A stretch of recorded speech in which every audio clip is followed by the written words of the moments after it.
Ya estamos con el señor Hernán Rodríguez, viene a hablarnos de los casos de dengue y después de la tranquilidad que tuvimos el año pasado y antepasado, ahora nuevamente estamos afrontando una situación muy difícil. Me decía usted, 1.200 casos sospechosos tenemos por semana. Así mismo, muy buenas tardes, así mismo. En las últimas, desde mediados de octubre hasta fin de año fueron incrementándose la cantidad de notificaciones, llegando a más de 1.200 notificaciones por semana. Así también, de mediados de octubre a fin de año tenemos más de 500 casos confirmados por laboratorio. Lo llamativo es que el serotipo que está predominando es el serotipo 4, que es el serotipo que nunca todavía produjo una epidemia. O sea que la población está susceptible de enfermarse. Recordemos que cuando una persona ya tuvo dengue queda protegido de por vida. Pero para ese serotipo, exactamente. Y el serotipo 4, como digo, nunca produjo epidemia, así que gran parte de la población está en riesgo. Sobre los reactivos, doctor, todavía están bastantes quejas de la gente porque no hay suficiente cantidad de reactivos para poder realmente determinar si tenés o no dengue con ese cuadro febril que presentás. Excelente el comentario. Voy a explicar lo siguiente.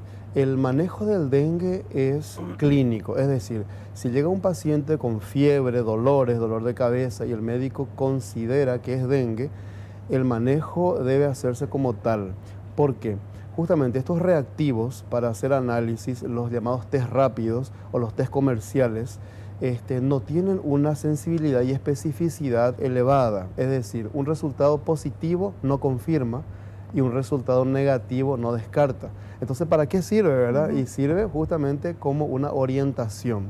En otras palabras, si eventualmente no se tiene a mano un reactivo para hacer el análisis, no importa, igual el manejo no va a cambiar, ¿verdad? Por supuesto, estas muestras de sangre después son procesadas en el laboratorio central, pero ya a un nivel, digamos, epidemiológico, como para tener conocimiento de qué serotipo está circulando. Y es lo que estamos hablando ahora, ¿verdad? Pero para el manejo del paciente, basta con el cuadro clínico y los análisis de rutina, donde hay puntos específicos que hay que tener en cuenta, ¿verdad? Decíamos siempre que la fiebre es un signo de alerta, pero ¿qué pasa, por ejemplo, si uno no tiene fiebre, si tiene dolor de estómago, vómitos? ¿Esos también son signos de alarma? Claro, mira, la mayoría de las personas que se infectan con el virus del dengue no se enferman, pero entra el virus a su cuerpo y pueden transmitir a través de la picadura del mosquito, ¿verdad? Por ese motivo, aunque no se tenga manifestaciones clínicas, se debe usar repelente, por ejemplo, para evitar picaduras de mosquito. Ahora, un cuadro de dengue se caracteriza porque en los primeros 3 días hay mucha fiebre, mucho dolor de cabeza, muchos dolores musculares.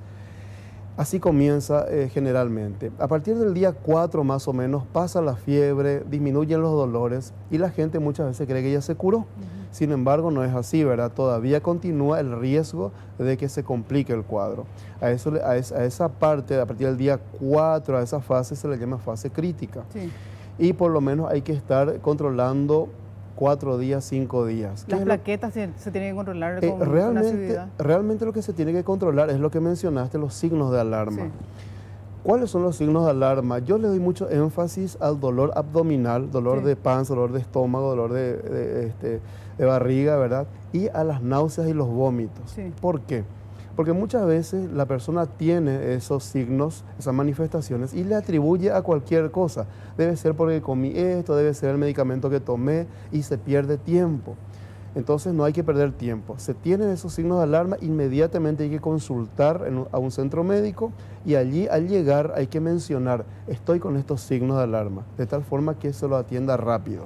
Posteriormente están los otros, el sangrado, el deterioro del estado de conciencia, pero claro, cualquiera que tenga eso se asusta y consulta.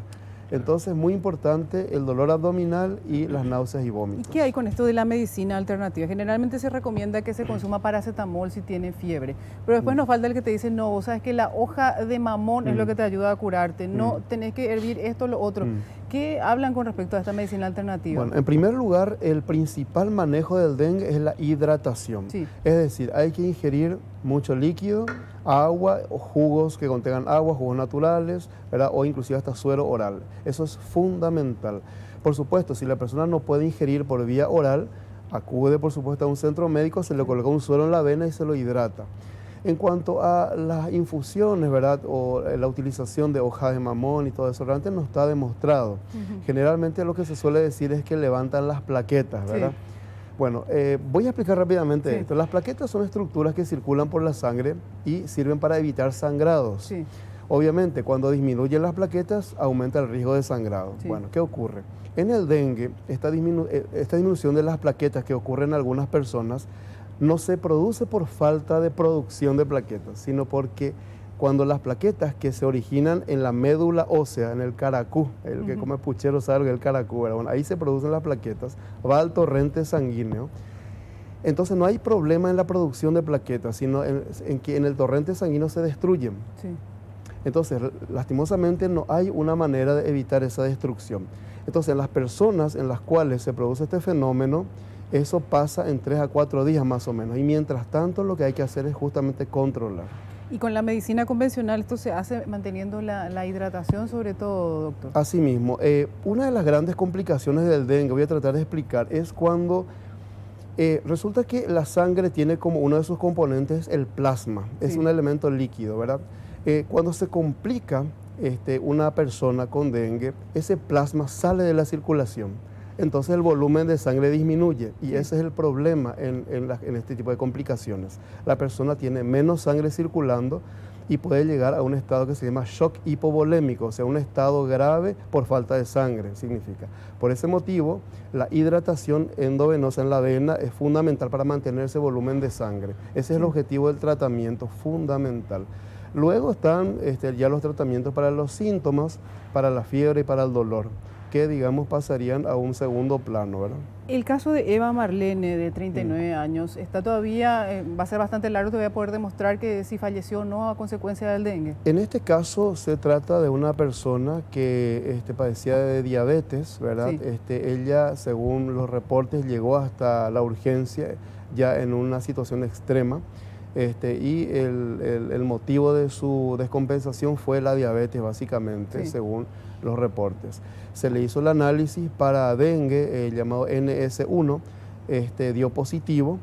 No es un análisis confirmatorio, pero sí es orientador, ¿verdad? La muestra se va a procesar para hacer estudios de biología molecular. Con eso sí se confirmaría o se descartaría.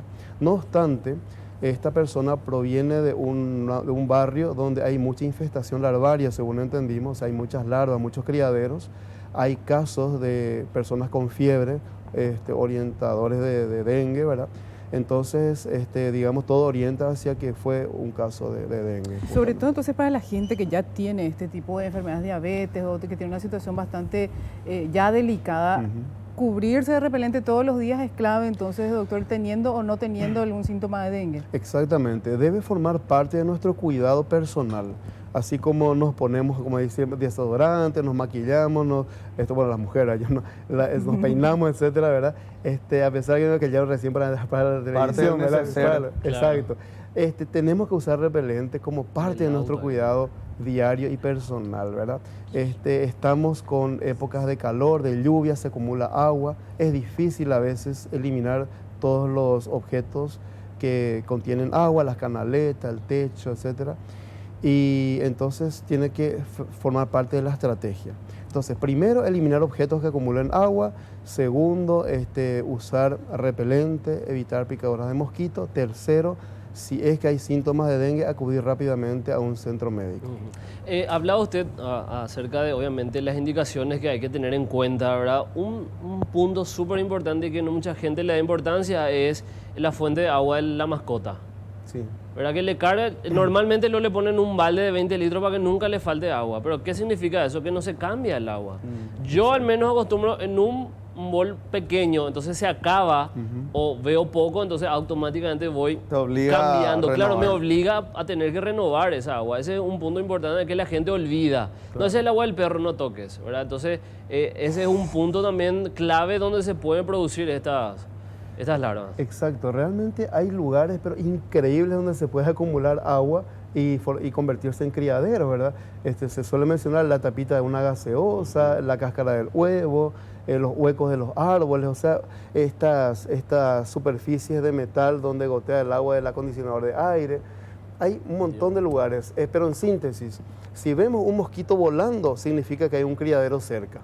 Entonces hay que buscar en algún lugar. Claro, porque los mosquitos no se desplazan muchos metros, digamos, porque kilómetros ya es medio exagerado, ¿verdad? Otro punto también que la gente más o menos no maneja o no sabía es las famosas murallas con los restos de vidrio, ¿verdad? Que siempre tienen algún que otro hueco ahí. Claro. A mí me enseñaron una técnica bastante interesante, es que vos le llenás de arena y con la lluvia van quedando taponados. Claro, sí, totalmente. Así mismo. Mucha gente, inclusive el año antepasado, se hizo una encuesta donde de más o menos 1000 y pico personas, donde el 20% no creía que el mosquito transmitía el virus. Eso es cierto. Entonces se le pregunta, pero ¿por qué usted no cree? Porque dice, antes siempre hubo un mosquito y no había dengue. ¿Qué es lo que pasa? Siempre hubo un mosquito, pero lo que no había era el virus del dengue, que llegó en la primera epidemia en 1989, después hubo una pausa de 10 años y a partir del año 2000 tenemos brotes periódicos. ¿Y sobre los otros tipos de enfermedades, Zika, chikungunya, están teniendo también ya casos? El año pasado tuvimos 51 casos de chikungunya y un caso de Zika. En esta temporada no hay reportes de casos, así que lo que está prevaleciendo es el dengue. El Zika sobre todo es lo que genera más temor por las posibles consecuencias de las mujeres embarazadas, sobre todo, doctor. Claro, sobre las complicaciones en el feto, en el bebé, ¿verdad? Donde se vio que en los lugares donde hay circulación del virus Zika, hay más casos de microcefalia, ¿verdad? Que es un trastorno del recién nacido donde el cerebro tiene un tamaño menor. Y eso, por supuesto, implica un estado de un retardo mental bastante severo. Sobre el peligro de las picaduras, algunos decían que esto solamente corre riesgo muy temprano en la mañana o cuando está atardeciendo. En realidad el peligro es constante, ¿verdad, doctor? Claro, exacto. El peligro, bien lo decís, es constante. Sí hay un incremento la primera hora de la mañana y las últimas horas de la tarde por generalmente el clima. El clima es un poquito más fresquito en ese horario. Y los mosquitos verdaderamente prefieren esa temperatura, no demasiado elevada. No obstante, sí, a toda hora hay mosquitos y hay que estar cuidándose permanentemente. Hablaba usted acerca de la importancia que, bueno, en este caso los padres o la persona misma que está sintiendo los síntomas le dé a eso, a esos signos, ¿verdad? De ir, por más que sea una molestia leve, una fiebre nomás, ya me pasó, así también debe ser rigurosa la importancia para los médicos mismos, ¿verdad? Porque yo conozco casos donde fueron y no, hace un cólico, un pequeño cólico estomacal, no es nada, anda a tomar esto y listo. O sea, son los mismos médicos de por ahí, bueno, en algunos casos que no le dan esa importancia de prevención. Bueno, hacete los análisis para descartar que sea dengue y después continuamos con la medicación, ¿verdad? Me imagino que así como para los pacientes, para el equipo médico también debe ser riguroso eso. Es totalmente. Tal es así que actualmente el Ministerio de Salud estableció que todo aquel médico que quiera renovar su registro profesional debe evaluarse, debe someterse a una evaluación a través de una plataforma virtual donde se le hacen preguntas sobre el manejo del dengue y hasta que no conteste todo bien, ¿verdad? No se le va a dar su registro. Le puede renovar. Exacto, eso es algo nuevo que realmente fue bastante interesante, muy innovador, ¿verdad? Que está resultando. O sea, se busca cualquier estrategia dinámica de capacitación para poder capacitarle y que, como bien dicen los profesionales de la salud, tengan en cuenta eso, ¿verdad? Por la época en la que estamos, entonces, doctor, ¿tenés fiebre y no tenés mucosidad o otro signo que indique que tenés una situación respiratoria? ¿Se trata como dengue hasta que se demuestre lo contrario? Exactamente, así mismo. En la casa, entonces, se inicia ingiriendo mucho líquido y ya preparándose para ir a consultar. Y allí, de acuerdo a al interrogatorio, el examen físico y los estudios, se verá hacia dónde orienta el y la cuadro. Evolución que presente uno también, porque así es. Así como usted decía, al tercer cuarto día bajó la fiebre, uno piensa que está bien, pero después se hace el estudio de sangre y se nota que las plaquetas bajaron, por ejemplo, abrumadoramente. Entonces, no hay caso, no hay nada que hacer. Exacto, o aparecen, digamos, los signos de alarma. Tal es así que hay justamente grupos donde hay más riesgo. Entre ellos están las mujeres embarazadas, por ejemplo, y también no olvidarse aquellas personas que socialmente, ¿verdad?, tienen alguna suerte de problemas, ¿verdad? A veces intelectualmente no entienden bien lo que pasa o viven lejos. Entonces, todo eso hay que tener en cuenta para decidir tenerlo en observación a la persona en un hospital, por ejemplo. Para los adultos mayores también es bastante importante insistir esto, porque como que Claro. ellos no dimensionan mucho todavía la gravedad. Sí, Ellos creen que poniendo el espiral en la puerta o cerrando la puerta de acceso a la casa ya está solucionado. Tienen que ponerse el repelente todos los días y reforzar Así la mismo. aplicación en el transcurso del día también. Totalmente. Es más, el año pasado tuvimos 9 fallecimientos, de los cuales aquellos que fallecieron en el primer día o en el segundo fueron personas de 60 años o más. Quiere decir que esa situación realmente muy aparatosa de fiebre y dolores, muchas personas no toleran por su condición de base, vamos a decir. Ya, porque Claro, y el la dengue lo que persona- hace es poner aún más tu debilidad. Claro, así Las mismo. personas adultos mayores, como decía Rocío, muchas veces son un poco más reacias también a los sistemas Aplicarse. preventivos y también a los tratamientos, ¿verdad? Si es que hay que velar un poco más por ellos también, ¿verdad? ¿Cuáles son las zonas más críticas para que la gente sepa un poco dónde hay Sí. una infestación larvaria un poco más pronunciada, digamos? De todos estos números que mencionamos, Capital, Asunción, ¿verdad?, y el Departamento Central constituye más del 90% sí, Impresionante. de estas notificaciones. Es decir que si uno ve el mapa de los lugares donde hay más infestación larvaria o más casos, es como que está enmoteado, está en general, ¿verdad? Así 100% cubierto la zona central al menos, ¿verdad? Exactamente, Departamento Central y Capital. De todas formas, hay casos, por ejemplo, en todos los departamentos del Chaco y en gran parte de los departamentos de la región oriental, ¿verdad? Así que todos estamos expuestos prácticamente. También insistir que deben acudir a consultar lo más pronto que puedan, Claro. doctor, porque estaban diciendo que mucha gente está acudiendo el cuarto, quinto día recién de la enfermedad, algunos ya por temor a todas las reprimendas también que se expresan a través de los medios, de por qué la gente no limpia, de por qué Sí. están tantos los criaderos, tienen que ir a consultar porque eso puede marcar la diferencia entre la vida y la muerte. Así mismo, así mismo. Y aquella persona que ya está con fiebre, por ejemplo, muchas veces dice, no, ¿para qué ya me voy a poner repelente si ya me enfermé? No, justamente cuando hay fiebre, en esa etapa la sangre tiene virus. Entonces, si un mosquito le pica, va a succionar la sangre con el virus y le puede transmitir a otras personas. Claro, o así se sea va que es importante. en cadena, digamos. Así mismo, totalmente. Gracias, doctor Hernán Rodríguez, Muchas que ahí nos gracias. avisa del serotipo 4 es el que está circulando en estos momentos y prácticamente nadie ha sufrido ese tipo de dengue, así que es más probable que pueda haber un mayor número de gente que pueda adquirir esta enfermedad en este tiempo, así que a cuidarse, y decía que se trata como dengue, salvo que se demuestre lo contrario, un caso febril. Así mismo. así Gracias, mismo. doctor.